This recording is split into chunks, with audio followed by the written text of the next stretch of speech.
সুপ্রিয় দর্শক, আজ আমাদের মাঝে উপস্থিত রয়েছেন সঙ্গীত শিল্পী আসগর আলিম। শুভ সকাল, কেমন আছেন? ভালো আছি, আপনি কেমন আছেন? আমি বেশ ভালো আছি। আপনাকে পেয়ে অনেক বেশি ভালো লাগছে, কারণ গানের মানুষের সাথে দেখা হলেই ভালো লাগে, মন ভালো হয়ে যায়। কিছু গান শুনতে পারা এবং গান সম্পর্কে আলোচনা করতে পারাও মন ভালো হওয়ার একটি কারণ।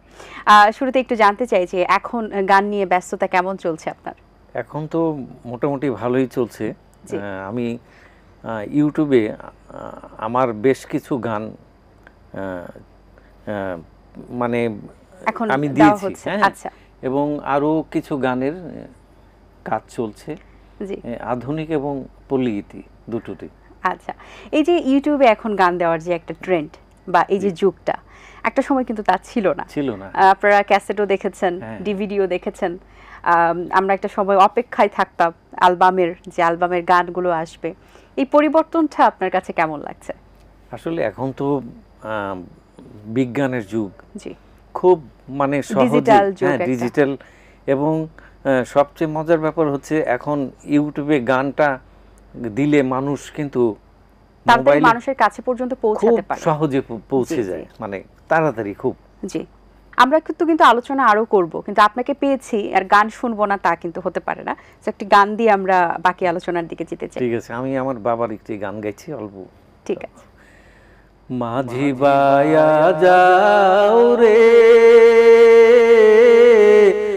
অকুল দরিয়ার মাঝে, আমার ভাঙা নাও রে মাঝি বায়া যাও রে, মাঝি বায়া যাও রে অকুল দরিয়ার মাঝে, আমার ভাঙা নাও রে মাঝি বায়া যাও রে। ধন্যবাদ আপনাকে। আমরা জানি যে 5ই সেপ্টেম্বর আপনার বাবার 50তম মৃত্যুবার্ষিকী। সেই জায়গা থেকে যে বাবার যে অবদান বা সঙ্গীত জগতে স্পেশালি একজন সন্তান হিসেবে বাবার কোন গুণগুলো বা বাবার এই যে স্বীকৃতিগুলো আপনাকে কতটুকু মোহিত করে? আসলে বাবার যেটুক উনি স্বীকৃতি পেয়েছেন, আমার মনে হয় যে এটা যথেষ্ট ছিল না, আরো বেশি তার মূল্যায়ন করা উচিত ছিল। কিন্তু উনি যে সমস্ত গান করেছেন এখনো কিন্তু সেই সমস্ত গান মানুষের হৃদয়ে আছে, এবং মানুষের গানগুলো খোঁজে, গানগুলি এখনো মানুষ শোনে। এবং আমার বাবার যে গান যখন বাজে, মানুষ কিন্তু অনেকে দাঁড়িয়ে হঠাৎ করে যে এটা তো সেই গলা, সেই ভয়েস আব্দুল আলিমের, এখনো কিন্তু মানুষ মনে রেখেছে। এটা কিন্তু একটা বিরাট ব্যাপার যে এত বছর পরে আমার বাবাকে মানুষ, বাংলাদেশের মানুষ মনে রেখেছে। আর আরেকটি ব্যাপার হচ্ছে যে এখন তো অনেক চ্যানেল, অনেক মিডিয়া হয়েছে, এবং বিভিন্ন সংগঠন, এবং তার যে মৃত্যুবার্ষিকী বা জন্মবার্ষিকী আসলে কিন্তু এখন বিভিন্ন সংগঠন তারা কিন্তু এই দিবসটি পালন করেন এবং পালন করতে চেষ্টা করেন। হ্যাঁ, এবং শুধু ঢাকা না, ঢাকার বাইরে অনেক দেখলাম যে সংগঠন আমার বাবার জন্মবার্ষিকী করেছে, এবং হয়তো মৃত্যুবার্ষিকীও করবে তারা। এবং অনেক মিডিয়াতে আমাদের নিয়ে অনুষ্ঠান করা হয়। এই যে গত বছর করতে পারিনি, এটা ঝামেলার জন্য দেশের।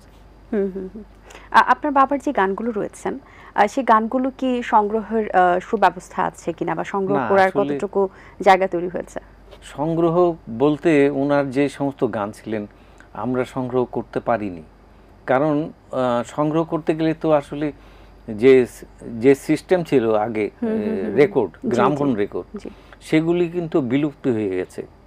তারপরে ক্যাসেট আসলো, ক্যাসেটও এখনো নেই না।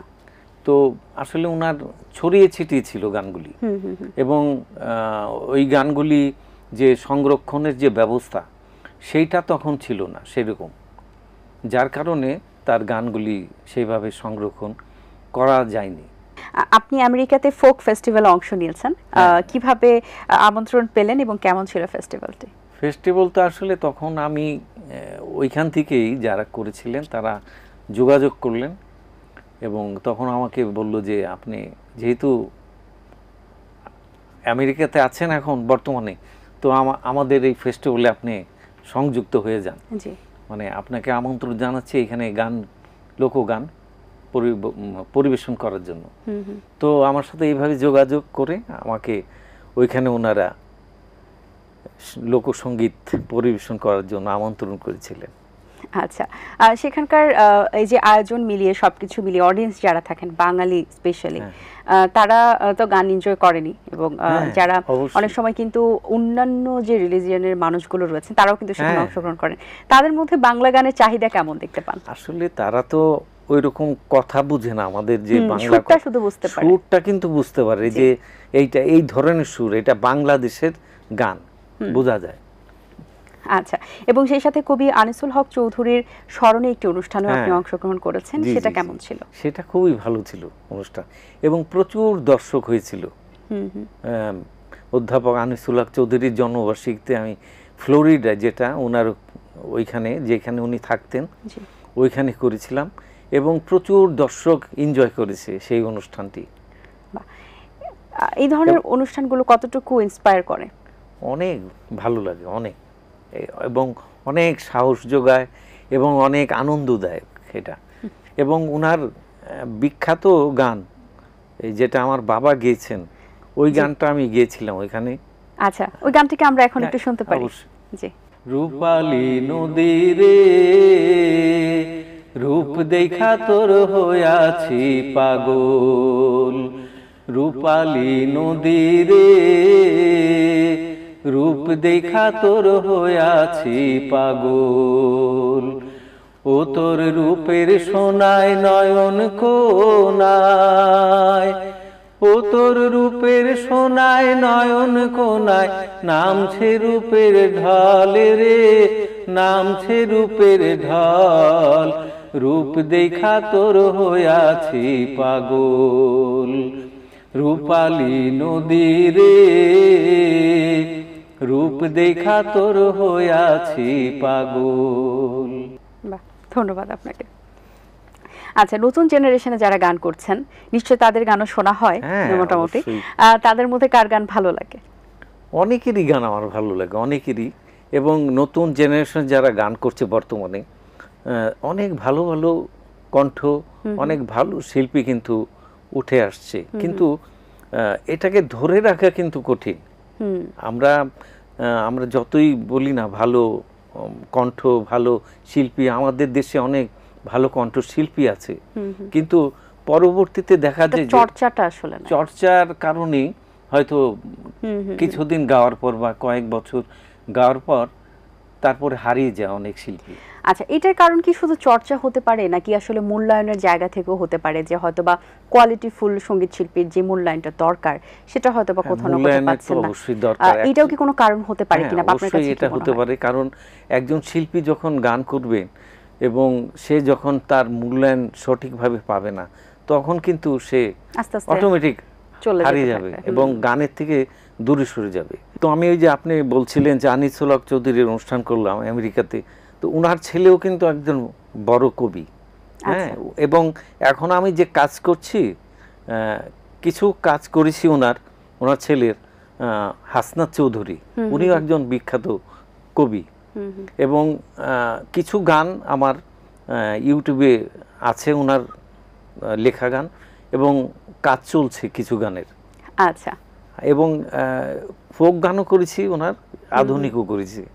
আমি একটু শোনাই আপনাকে ওনার গানের, এটা আধুনিক না, পল্লীগীতি গান, কিন্তু সুরটা আমি একটু মডার্ন টাইপের করেছি। ওকে।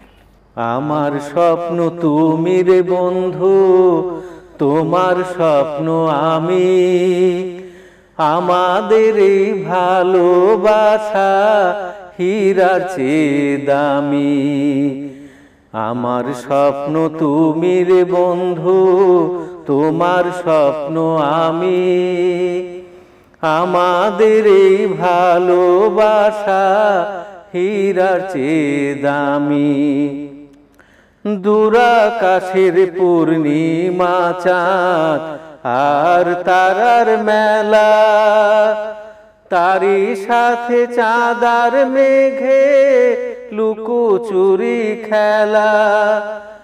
আমি তোমার কত আপন বলো না গো তুমি, আমাদের এই ভালোবাসা হীরার চেয়ে দামি। বাহ, চমৎকার। এটা ঠিক আমি একটু মডার্ন স্টাইলে করা হয়েছে, স্টাইলে করেছি গানটা। আচ্ছা, একদম পুরোপুরি ফোক যে সেটা আমি করিনি। আচ্ছা আচ্ছা, আপনার বাবার সাথে আপনার কোন স্মৃতিটা এখনো মনে পড়ে? আমার বাবার সাথে তো অনেক স্মৃতি আছে। আমার একটা স্মৃতি এখনো খুব মানে মনকে নাড়া দেয়, সেটা হচ্ছে আমার জ্বর হয়েছিল এবং আমার বাবার একটা অনুষ্ঠান ছিল বগুড়াতে, এবং আমার বাবা সেই অনুষ্ঠানে টিকিট সেল প্রোগ্রাম ছিল, উনি যাননি আমার জ্বরের কারণে। কিন্তু পরবর্তীতে সেই অনুষ্ঠানটি মানে একদম যারা অডিয়েন্স দিয়ে টিকিট কেটে এসেছিলেন যে আব্দুল আলীমের গান শোনার জন্য, দেখার জন্য, তারা স্টেজটা ভেঙে ফেলে এবং যারা আয়োজক ছিলেন তাদেরকে লাঞ্ছিত করা হয়েছিল। তো আমার বাবা এত ভালোবাসতেন আমাদের মানে ভাই বোনদের যে সেই অনুষ্ঠানে উনি যাননি, যেহেতু আমার জ্বর হয়েছে, জ্বরের কারণে। তো মানে এইখানে একজন পিতার যে ভূমিকা, দায়িত্ব, কর্তব্য, এটা মানে বিরাট বড়, তার এই ইসে বোঝা যাচ্ছে। আচ্ছা, খুব ভালো। আপনার ছোটবেলায় সবচেয়ে বেশি যদি বলি আপনার ভাই বোনদের সাথে মজার কোনো স্মৃতি আছে কিনা? অবশ্যই আছে, অনেক আছে তো, আসলে অনেক স্মৃতি।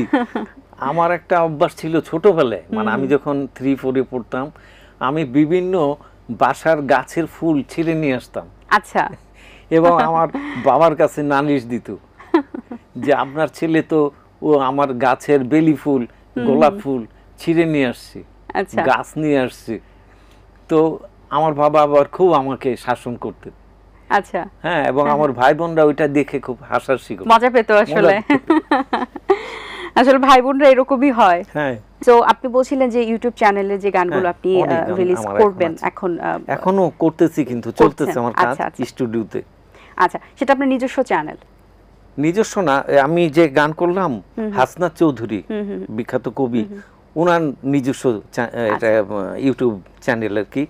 ওইখানে ওনার গানগুলি করে, ওনার বাবার গান, ওনার গান, এখন ওনার গানই করছি, এবং ওই চ্যানেলে উনি ইউটিউবে প্রতিদিন প্রায় 2-1টা করে প্রতি সপ্তাহে।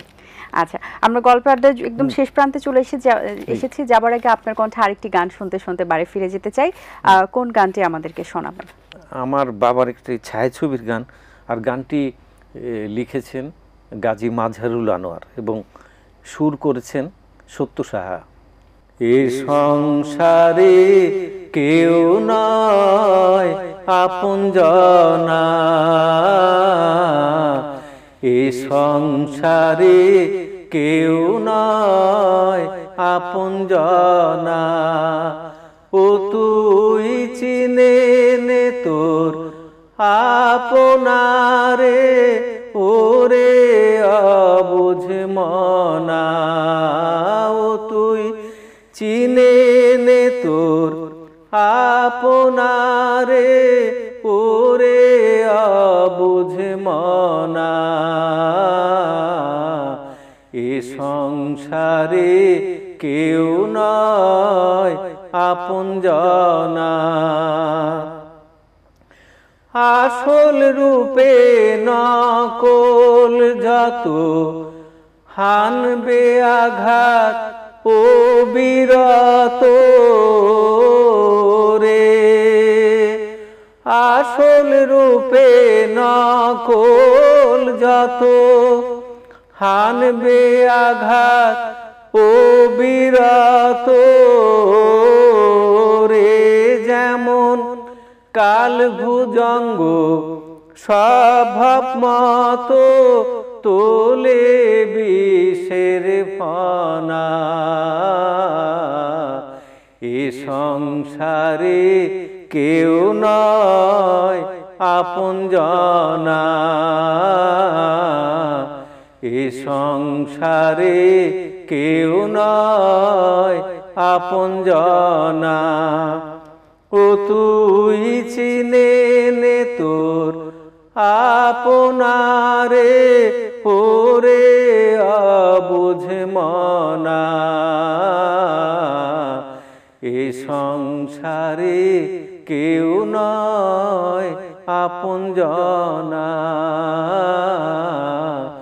এ সংসারে কেউ নয় আপনজনা। বাহ, অসাধারণ। অসংখ্য ধন্যবাদ আপনাকে, খুব ভালো লেগেছে কথা বলে, সুন্দর কিছু গান শুনিয়েছেন। আপনাকে ধন্যবাদ এবং এটিএন বাংলাকেও অসংখ্য ধন্যবাদ আমাকে আমন্ত্রণ জানানোর জন্য। জি, ভালো থাকবেন। দর্শক, আশা করছি আজকের আয়োজন আপনাদের ভালো লেগেছে। আজ এই পর্যন্তই, দেখা হবে আগামী পর্বে নতুন কারোর সঙ্গে। সেই পর্যন্ত ভালো থাকুন, সুস্থ থাকুন এবং এটিএন বাংলার সাথেই থাকুন। সকলকে আল্লাহ হাফেজ। দিন আসে দিন যায়, সময়টা চলে যায়, তবু আছি এই বেশ ভালো। জীবনটা রঙময়, যেভাবেই হওয়া চাই, নয় কবু সাদা কালো। এই আশাতে স্বপ্ন ভাসে, সুখ হাসে চোখে মুখে, চায়ের চুমুকে।